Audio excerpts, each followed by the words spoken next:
반갑습니다. 오늘의 사연 시작하겠습니다. 최근까지도 아이 갖는다고 이것저것 시도해보고 했던 것 같은데 처형 몸만 상하고 별 효과는 없었습니다. 그런데 그 과정에서 아이가 안 생기는 게 네 탓이니 내 탓이냐 하면서 동서랑 자주 싸움이 있었던 것 같습니다. 처형네랑 저희 집이 동네는 다르긴 한데 차로 움직이면 20분 정도 되는 거리밖에 안 되거든요.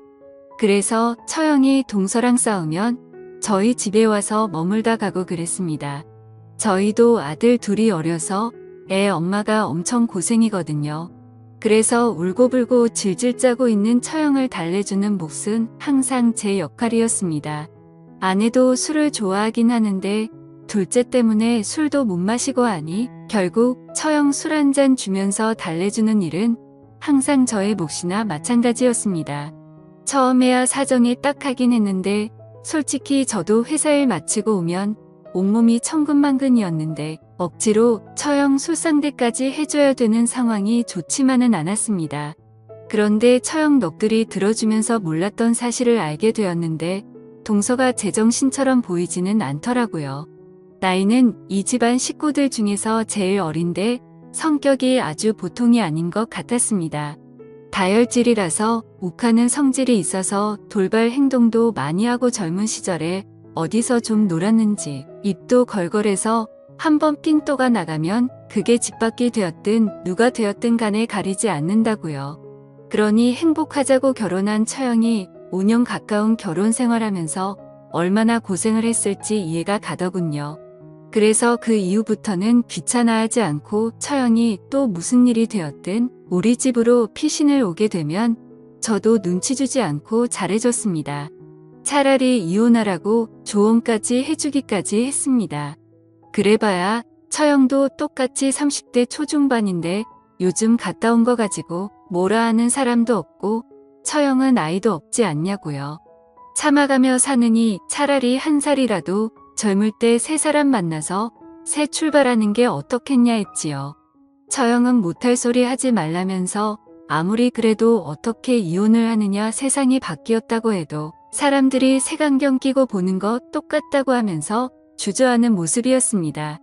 본인 인생인데 제가 이래라 저래라 할 것도 아니고 그러냐고 하고 말았지요. 그냥 제가 해준 말은 조언 정도로만 들으라고 했습니다. 그런데 또 막상 이혼한다는 생각을 하니 처형 입장에서 뜨끔했나 봅니다.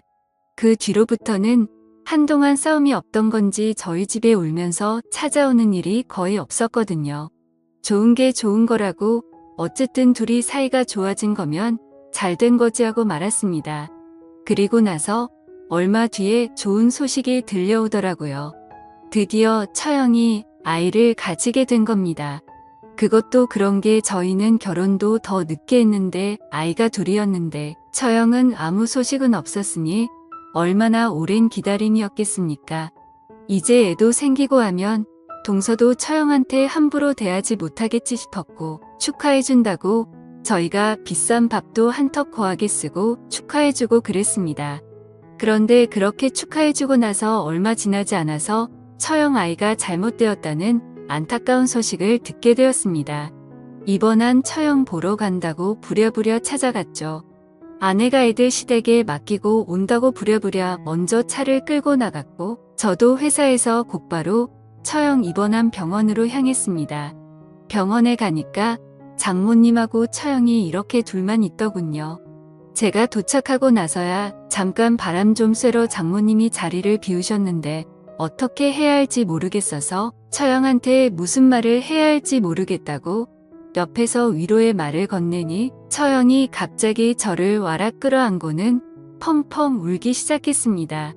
처형이 우리 집에 와서 신세 한탄하면서 자주 울기도 했는데 그날의 슬픔은 제가 가늠할 수 없을 만큼 그동안 제 앞에 흘렸던 눈물보다 더 큰 슬픔이 있었을 겁니다. 그래서 저도 처형 등을 토닥이면서 반대쪽 손으로는 머리를 쓸어내려주고 있었습니다. 그게 제가 무슨 다른 마음이 있던 건 아니고 정말 슬퍼하는 처형을 조금이나마 위로해주고 싶었기 때문입니다.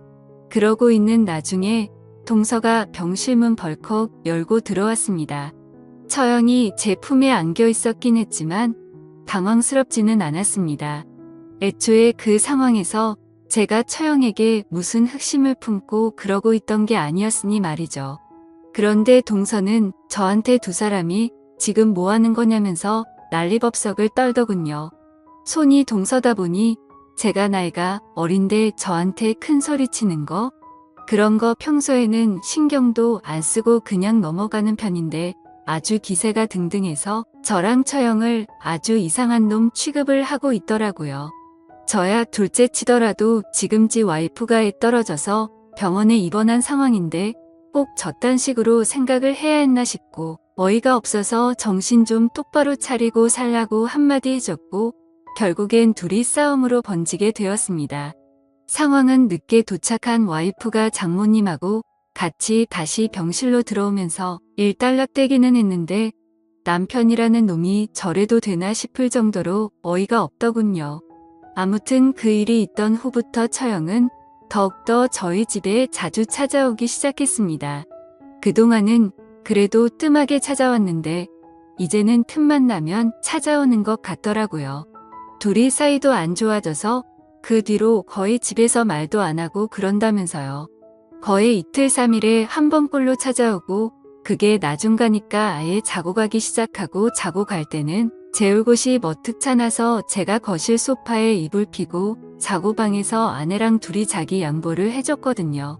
처형은 제가 자기 때문에 소파 생활을 하는 걸 보고 미안해하면서도 제부는 참 친절하다든지 자기도 제부 같은 사람을 만났어야 하는 둥 연상의 남자가 역시 좋구나 하는 둥 제 칭찬도 같이 섞어서 하기 시작했습니다. 저는 당연히 그게 저한테 미안하니까 제 기분이라도 좋으라고 하는 소리라고 생각했고 그러다가 문득 둘이 화해를 안 하는 게 혹시 그날 병원에서 제가 동서랑 대판 싸웠던 것 때문에 그러는 건 아닐지 하는 생각이 들었지요. 처형이 측은하기는 했고 언제든 우리 집에 찾아오는 거 괜찮다고 했지만 이 정도면 뭐 거의 같이 사는 거나 다름없으니 좀 그런 게 있었어요. 그리고 나 혼자 숙이고 들어가서 해결될 문제라면 충분히 그래도 되지 않겠나 하는 생각도 들었습니다. 괜히 제가 자존심 부린다고 해서 처형하고 같이 살다시피 하는 것보다 한번 화해하는 시간을 가져보는 게 좋겠다는 생각이 들어서 마침 여름 휴가가 남아있는 게 있어서 2박 3일로 짧게 온 가족이서 여행을 다녀오기로 했어요. 애들은 장모님께서 봐주시기로 했고 장모님께서도 둘 사이 좀 잘 좀 회복시켜주던가 아니면 아예 둘 다 이참에 정리를 하게 하던가 저보고 잘 좀 부탁한다고 하더군요. 거기에 마침 운 좋게 바다 근처에서 펜션 운영을 하고 있던 친구가 있어서 적당히 싼 가격에 2박 3일간 머물 기회가 생기게 되었습니다. 출발은 한 곳에서 각자 집에서 쓰는 차를 끌고 출발을 했는데 도착하고 보니 처형네가 먼저 도착을 해 있더군요. 그런데 둘이 벌써 티격태격 싸우고 있는 겁니다. 처형은 동서한테 제부 좀 본받으라고 하면서 성질을 부리고 있었습니다.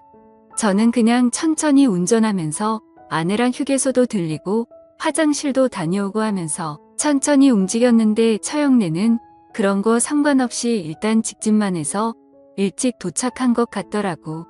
그 와중에 처형이 화장실이 급하기도 했는데 동서는 그런 거 상관없이 운전 오래 하기 싫다고 후다닥 도착 먼저 해버린 겁니다. 그래서 처형이 배려심이라고는 하나도 없다고 하면서 저랑 동서를 비교하면서 성질을 부리고 있었던 거고요. 저도 동서랑 오해도 풀고 두 사람 사이도 좋게 만들어주려고 온 육아인데 시작부터 저렇게 꼬이니 저도 머리가 다 아파왔습니다. 그래서 원래는 밤바다 구경도 좀 하고 해변도 거닐고 하려고 했는데 하는 수 없이 챙겨온 고기랑 술이랑 꺼내면서 일단 분위기 전환부터 하자고 바베큐 파티부터 시작을 해버렸지요. 준비를 하는데 동서는 하나도 도와주지 않더군요. 거기까지는 상관없는데 처형이 살랑살랑 흔들면서 오더니 저한테 애교까지 부려가면서 준비하는 걸 도와주기 시작한 겁니다. 제가 혼자 다 준비할 수도 있고 아내도 있는데 처형이 일부러 동서를 도발하려고 하는 건지 저랑 친한 모습을 보여주려고 하는데 너무 부담스러웠습니다. 아니나 다를까 고기가 다 구워지고 본격적으로 술자리가 시작되는데 동서는 저 멀리서 입이 대빨 나와가지고는 같이 즐길 생각도 없어 보였네요. 제가 괜히 친한 척 맥주 한 캔 들고 옆에 앉아서 동서 기분 좀 풀어주기 시작했습니다. 그래도 제가 옆에서 노력을 하니 동서도 마음을 열었는지 제 말도 조금씩 듣고 속에 있던 이야기를 하나 둘씩 꺼내더군요. 처형이 지랑 저를 그렇게 비교를 한다면서 아직도 제 칭찬을 하는 처형의 모습에 앙금이 남아있는 모습을 보이더라고요. 어떻게 기분 좀 달래주려고 그러고 있었습니다. 아내는 처형 구슬르면서 둘이 화해하자는 식으로 같이 이야기를 끌고 가고 있는데 결국 이야기가 잘 안 됐나 봐요. 제 아내가 술을 못 마신다고 하지 않았습니까? 그런데 어떻게 분위기 좀 만들어 보겠다고 처형하고 같이 술을 마시면서 이야기를 했나 본데 결국 실패를 하고 말았던 거지요. 아내는 술이 몇 잔 들어가니 몸이 힘들어져서 결국 자러 들어가게 되었습니다. 처형도 아내랑 같이 들어가길래 같이 먼저 자러 들어가는가 싶었지요. 그리고 저는 동서랑 둘이 남아서 같이 이야기를 하고 있는데 술이 맥주만 남고 다 떨어지니 동서가 시내 나가서 같이 술 한 잔 더 하자고 하더라고요. 그런데 저는 어쨌든 다음날 일정도 있고 시간도 늦은 데다가 어차피 시내까지 나가려면 차를 끌고 가야 할 텐데 술 먹고 운전을 어떻게 하겠냐고 시내 나가서 마시는 건 다음날에 하는 게 어떻겠냐 설명을 했더니 동서는 기분이 나빴는지 자기 생각 해주는 사람은 한 명도 없다고 성질을 부리면서 혼자서 차 끌고 나가버리더군요. 저 딴 자식이 다 있냐며 저도 치를 떨고 있었습니다.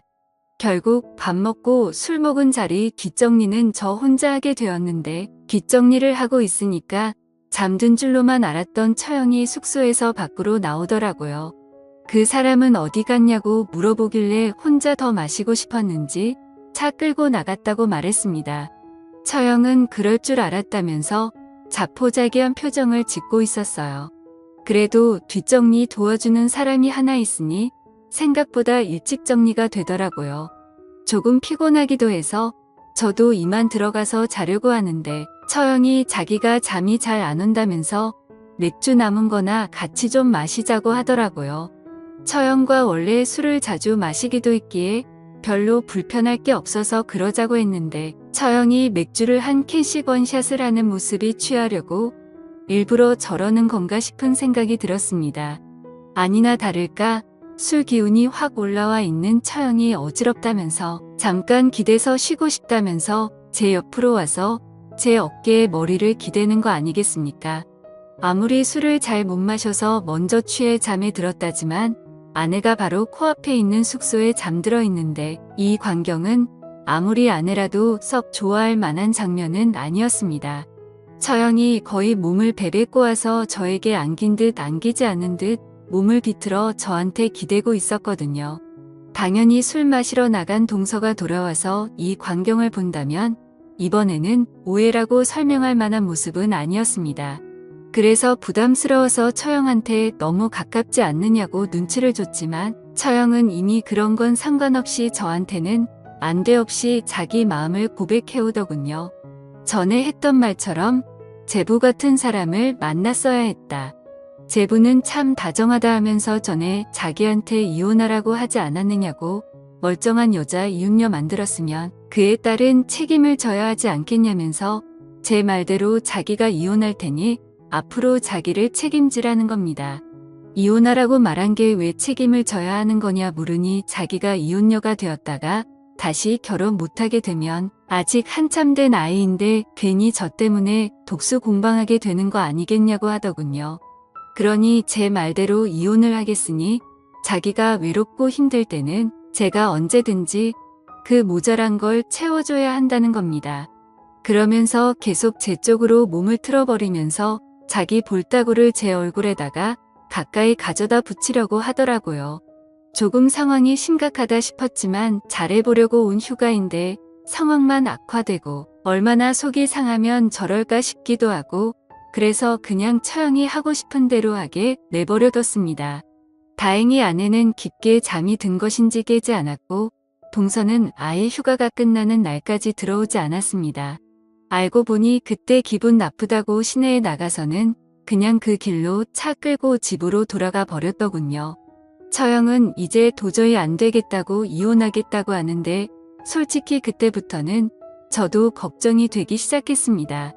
이미 처형은 그날 저에게 해소하고 싶었던 걸 모두 해소한 상황이었고 저한테 자기가 이혼하면 마치 제가 처형을 책임져야 한다는 듯이 말했던 게 문득 생각이 난 겁니다. 여태까지 이혼 생각이 없다던 처형이 왜 하필 저랑 그런 일이 있고 하루도 지나지 않아 마음을 바꾼 걸까요?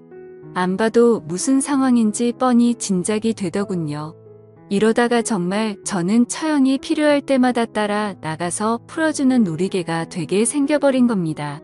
그래서 그때부터는 이혼도 생각해보라고 먼저 말하던 제가 처형한테 그래도 이혼까지 할 게 뭐 있느냐고 말리기 시작했습니다. 그런데 이번에는 아내랑 장모님이 나서서 처형 편을 들더군요. 더 같이 살아봐서 뭐 하겠냐며 이젠 끝이라고 하면서 오히려 처형한테 힘을 실어주기 시작한 겁니다. 그렇게 결국 처형은 이혼을 하게 되었고 그 이후부터가 아주 가관입니다. 제 퇴근 시간 맞춰서 처형이 저희 회사 앞에서 저를 기다리고 있더군요.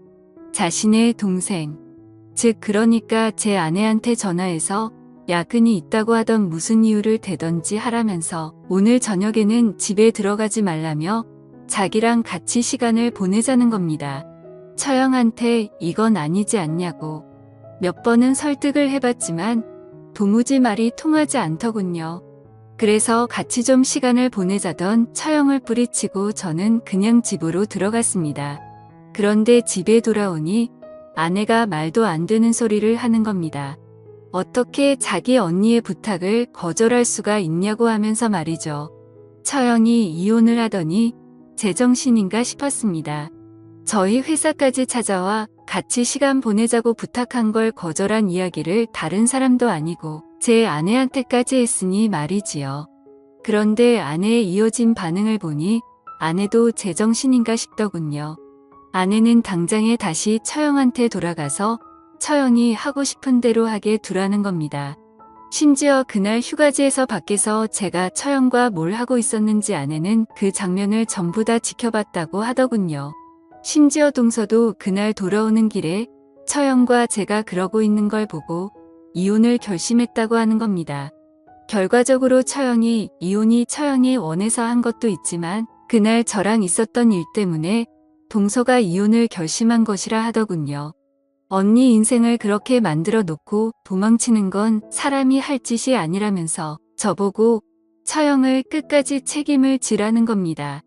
아내한테 그건 분명히 오해라고 설명하고 아무리 오해가 있다고 해도 남편을지 언니한테 양보하는 동생이 어디 있냐고 저도 따져 물었습니다만 아내는 그런 건 중요하지 않다고 하더라고요. 가장 중요한 건 지 언니가 행복하게 살아야 한다고 하는 겁니다. 언니도 제정신을 차리면 더 이상 저한테 그러지 않을 거라면서 당분간만 언니 힘들지 않게 도와주라고 하는 겁니다. 그러면서 하는 말이 둘째 태어난 지 얼마 되지 않아서 아내도 몸이 힘들고 솔직히 저랑 생각도 없다고 그동안 저한테도 처형이 같이 있으면 서로 좋은 거 아니겠냐고 하더라고요. 자기도 좋고 지 언니도 좋고 저도 좋고 전부 다 좋은 것만 있는데 아쉬우게 뭐가 있느냐고요. 저는 아직도 그게 무슨 말도 안 되는 소리냐면서 거절하고 있기는 하지만 이제는 저도 뭐가 뭔지 모르겠습니다. 그냥 아내가 말하는 대로 좋은 게 좋은 거다 생각하고 처형이 원하는 대로 하게 해줘야 할지 아니면 이 거지 같은 상황에서 빨리 발을 빼야 하는 건지 말이지요. 정말 생각지도 못한 상황 때문에 요즘 여러모로 너무 지치고 힘이 드네요. 모두 상처받지 않고 잘 해결할 수 있는 방법이 아예 없는 걸까요? 심란한 가운데 최대한 좋은 조언 많이 해주시면 참 감사하겠습니다.